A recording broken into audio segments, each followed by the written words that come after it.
আসসালামু আলাইকুম প্রিয় দর্শক, আপনারা নিশ্চয়ই খেয়াল করেছেন গত বেশ কিছুদিন ধরে মানে ধরা যাক মোটামুটি ছাত্র সংসদগুলির নির্বাচনের পরে ডাকসু নির্বাচনের সাফল্য, জাকসু নির্বাচনের সাফল্য অথবা রাকসু অথবা চাকসু এই নির্বাচনগুলির এই ছাত্র শিবিরের যে সাফল্য, সেই সাফল্যের পর ছাত্র শিবিরের যে মাদার অর্গানাইজেশন মানে জামাতে ইসলাম, বাংলাদেশ জামাতে ইসলামী, তাদের নেতাদের কথাবার্তায় আচার আচরণে এক ধরনের পরিবর্তন, এটা অনেকেই লক্ষ্য করেছেন, আমি নিজেও লক্ষ্য করেছি।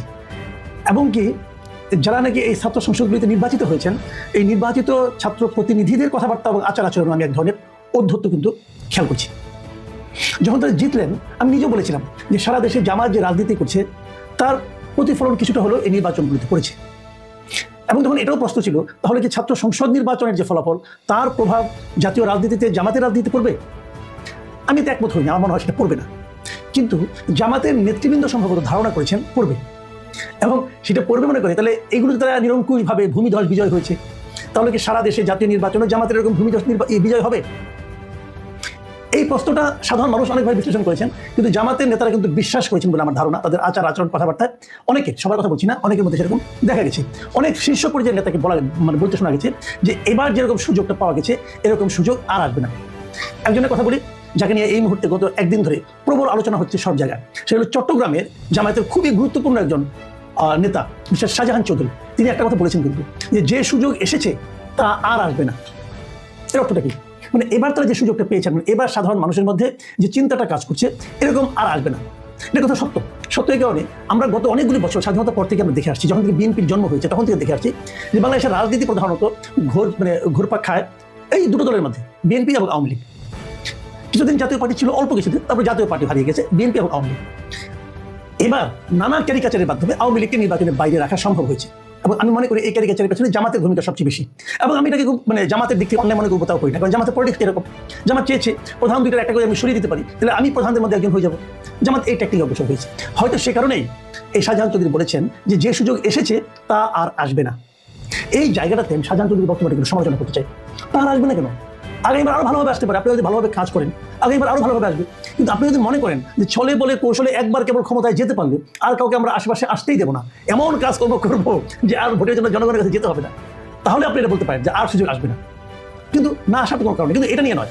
শাহজাহান চৌধুরীর যে কথা নিয়ে আলোচনা হচ্ছে বেশি, সেটা হলো উনি বলার চেষ্টা করেছেন যে এই নির্বাচনে প্রশাসন ওনাদের কথায় উঠবে এবং বসবে। আমি আপনাদেরকে ওনার কিছু বক্তব্য আমি পড়ে শোনাই। উনি বলেছেন যে নির্বাচন শুধু জনগণ দিয়ে নয়, যার যার নির্বাচনী এলাকায় প্রশাসনের যারা আছেন তাদের সবাইকে আমাদের আন্ডারে নিয়ে আসতে হবে। আমাদের কথায় উঠবে, আমাদের কথায় বসবে, আমাদের কথায় গ্রেপ্তার করবে, আমাদের কথায় মামলা করবে। ভয়ঙ্কর কথা কিন্তু। একটা রাজনৈতিক দলের নেতা, সেটা সরকারি দলও নয়, এবং তারা বলে থাকে তারা সৎ লোকের শাসন কায়েম করবে, তারা বলে থাকে তারা জনগণের অধিকার দেবে, এরকম একটা আদর্শের কথা যারা প্রচার করে, সেই দলের একজন শীর্ষ পর্যায়ের নেতা যিনি এবার এমপি ক্যান্ডিডেট হয়েছেন, তিনি বলছেন যে নির্বাচন শুধু জনগণ দিয়ে হয় না, এর মধ্যে প্রশাসনের একটা ভূমিকা আছে। এই জন্যই প্রশাসনকে আমাদের আন্ডারে নিয়ে আসতে হবে, এবং আমাদের কথা তারা উঠবে, তারা বসবে, আমাদের কথায় কাউকে বলবো ওকে গ্রেপ্তার করো, তাকে গ্রেপ্তার করবে, আমরা বলবো ওকে মামলা করো, ওর বিরুদ্ধে মামলা করবে। কি ভয়ঙ্কর কথা! শেখ হাসিনা তো এইভাবে দেশ চালাতে শেষ দিকে। এটা শাহজাহান চৌধুরী বলছেন, বলার আগে তো ভাবতে হয়েছে ওনাকে। আমি বলছি যে উনি ভাবলেন কিভাবে এই ধরনের কথা? এই ধরনের কথা যা চিন্তায় আসতে পারে, যার ভাবনায় আসতে পারে, তার চেয়ে বড় স্বৈরাচার আর কি হতে পারে? তো জামাত কি আসলে তাহলে তাদের যে চেহারাটা আমরা দেখি, এটা কি বাইরের চেহারা? ভেতরে কি তারা সবাই শাহজাহান চৌধুরী? এটা কিন্তু গুরুত্বপূর্ণ প্রশ্ন। আমি জানি না জামাত এটাকে কি উত্তর দেবেন, এবং জামাত একটা উত্তর দিয়েছেন। কিন্তু তার আগে এই ঘটনার প্রেক্ষিতে বিএনপি কি বলছে সেটা শুনুন।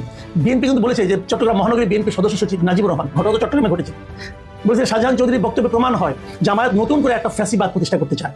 তার বক্তব্যে স্পষ্ট যে আসন্ন নির্বাচন অবাধ ও সুষ্ঠু হবে না, এমন বক্তব্যের জন্য আমরা তাকে গ্রেপ্তারের দাবি জানাচ্ছি। এটা হলো বিএনপির বক্তব্য। চট্টগ্রামে শাহজাহান চৌধুরী কিন্তু কোনো হেলাফেলা করার মতো নেতা নয়। উনি এবং ওই যে বিএনপির একসময় আগের বিএনপি, এখন তো এলডিপি আর কি, যে কর্নেল অলি আহমেদ, এখন একই আসনে। এবং অলি আহমেদের কাছে বিএনপি যখন ক্ষমতায়, অলি আহমেদ যখন বিশাল নেতা, একসঙ্গে দুটো আসনে দাঁড়াতেন উনি বিএনপির হয়ে, তার একটা আসন কিন্তু ওনার কাছ থেকে এই শাহজাহান চৌধুরী ছিনিয়ে নিয়েছিলেন ভোটের মাধ্যমে। তাহলে শাহজাহান চৌধুরী কিন্তু বড় নেতা। আমি তো মনে করি অলি আহমেদের রাজনৈতিক ক্যারিয়ারটাই শেষ করে দিয়েছে এক ভদ্রলোক। তো সেই শাহজাহান চৌধুরীর মতো লোক, এমন সময় বয়স হয়েছে, কিন্তু তারপরে যে বক্তব্য দেখলাম ওনার বয়স্ক অবস্থায়, বয়স বোঝা যায়, কিন্তু উনি যে সিংহের মতো গর্জন করছিলেন, যে কথাগুলো উচ্চারণ করছিলেন, এগুলি ভাই আমাদের মতো সাধারণ মানুষ চিন্তাও করতে পারে না। উনি সেগুলো বলেছিলেন। এবং এই বক্তব্যটাকে আপনি কিভাবে নেবেন বলেন? জামাত অবশ্য নানাভাবে এটাকে একটা ব্যাখ্যা দেওয়ার চেষ্টা করছে।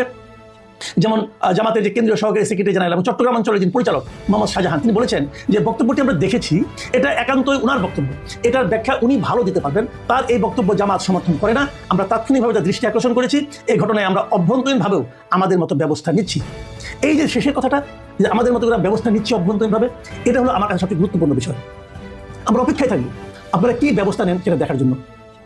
আপনারা ব্যবস্থা এমন কিছু নেবেন যেটাকে দৃষ্টান্ত তৈরি হয়, নাহলে কিন্তু ভাই এই দিয়েছি নিয়েছি ওনার কথা আমার কথা না, এগুলো মানে লোক দেখানোর কথা, মানুষকে মন ভোলানোর কথা বলছেন আপনারা, এটার কোনো মানে হয় না। যাই হোক, এতক্ষণ যেগুলো বললাম সেগুলো হলো রাজনৈতিক বক্তব্য। আসেন এবার শেষ কথা আলোচনা শেষ করি এমন একটা বক্তব্য দিয়ে, যে বক্তব্যটা আমার কাছে সবচেয়ে বেশি গুরুত্বপূর্ণ মনে হয়েছে।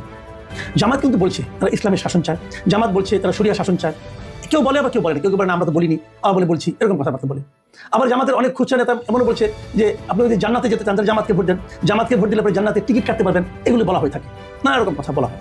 কিন্তু শাহজাহান চৌধুরী যে কথা বলেন সেটা বলে আমি আমার আলোচনা শেষ করবো। উনি কি বলেছেন, আমি ওনার ভিডিও দেখেছি, শুনেছি, আমার সন্দেহ হচ্ছিল এই কথা উনি বলতে পারেন কিভাবে, কিন্তু আমি ভিডিও সেটা কনফার্ম করলাম। উনি বলেছেন যে আল্লাহ তাআলা সিদ্ধান্ত নিয়েছেন জামাতে ইসলামীকে ক্ষমতায় নেবেন।